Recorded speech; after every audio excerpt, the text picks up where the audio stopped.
En aquest tutorial veurem una particularitat tècnica de Project Libre que, tot i que és molt senzilla i molt concreta, en realitat ens acaba donant molt de joc de cara a afinar molt les nostres planificacions i fer-les extremadament eficients, que d'això es tracta al final. Tenim dos casos, anem a treballar primer de tot el primer. Tenim una festa que estem preparant, tenim unes invitacions que volem enviar als nostres convidats. Aquesta és una feina, la d'enviar aquestes invitacions, que en 2 dies, 1 o 2 dies es pot fer sense cap problema. I després, un cop la gent ens hagi confirmat que vindrà, també hi ha una segona tasca que té a veure amb confeccionar aquesta llista definitiva per saber qui ve i qui deixa de venir. Evidentment aquestes dues tasques han d'estar lligades, no? És a dir, una ve després de l'altra, no puc confeccionar la llista de confirmats sense haver enviat prèviament les invitacions. El que passa és que per fer-ho realista el que hauríem de fer és deixar una mica de marge entre les dues. És a dir, enviar les invitacions, donar uns dies de marge als convidats perquè confirmin o no i finalment llavors executar aquesta segona tasca. Evidentment això ho podríem fer simplement canviant la data d'inici d'aquesta tasca de confirmació. Podríem fer-ho així.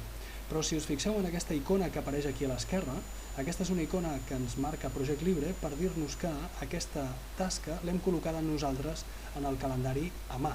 I per tant aquesta tasca no es mourà mai. Què vol dir això?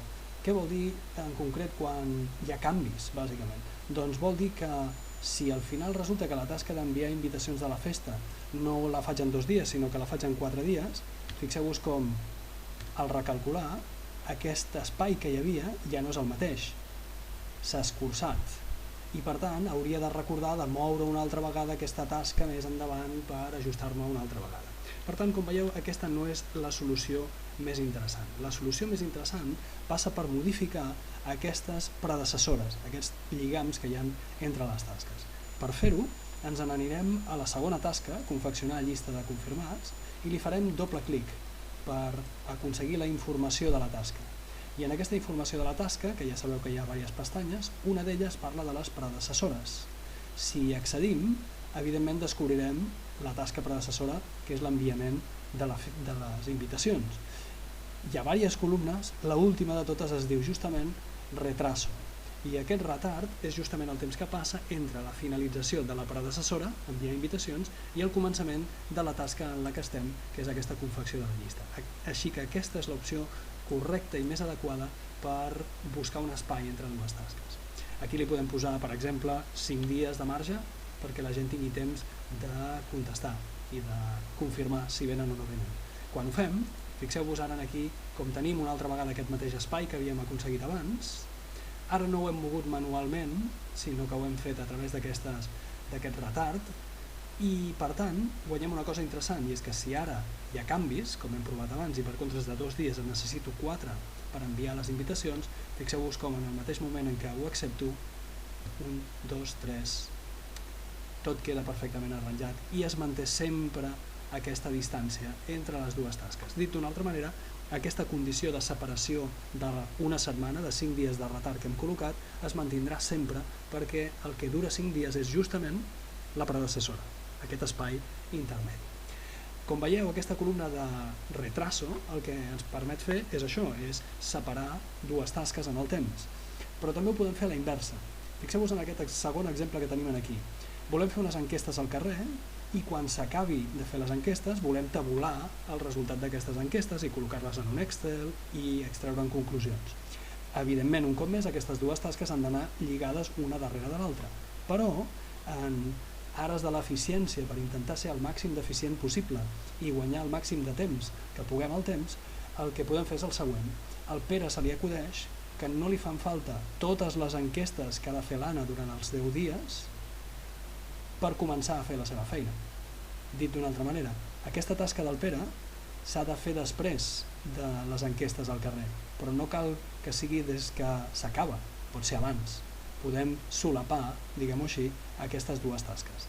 Per tant, el nostre objectiu és aconseguir aquesta tasca d'aquí, moure-la una miqueta més cap a aquesta banda d'aquí, i que els últims dies de les enquestes que l'Anna està fent al carrer, el Pere ja estigui començant a tabular les que l'Anna ha fet amb anterioritat. Evidentment, un cop més, la solució no passa per moure manualment aquesta tasca enrere, més que res perquè com que hi ha una predecessora no ens deixarà fer-ho, fixeu-vos que no em fa cas, correcte? Com ho hem de fer? Un cop més pel mateix lloc que hem fet abans per fer un retard.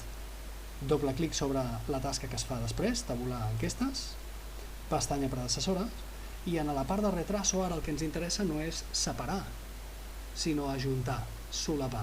I per tant, ningú ens diu que no podem fer un retraso negatiu, menys 3 dies, per exemple.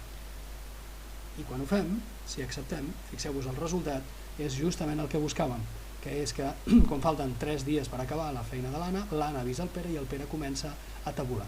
Mentre l'Anna està acabant, Pere tabula, i amb aquestes últimes que l'Anna ha aconseguit fer aquí d'enquestes, al final el Pere acaba rematant la jugada en aquests últims dies. Un cop més, al fer la modificació no de manera manual movent la tasca, sinó treballant amb la predecessora i amb el seu retard, el que aconseguim és que aquesta condició sigui flexible, sigui dinàmica. I si finalment l'Anna per comptes de 10 dies en necessita 12, sempre es mantindrà aquesta mateixa condició de solapament. Aquesta tècnica, que moltes vegades se li anomena posposició en positiu o posposició en negatiu, ens serveix tant per ser més curós quan volem col·locar temps d'espera, com és el cas de la festa, com també per guanyar temps al temps quan volem ser al màxim d'eficients i descobrim que hi ha tasques que, tot i que són consecutives, en realitat es poden arribar a solapar, encara que sigui una miqueta.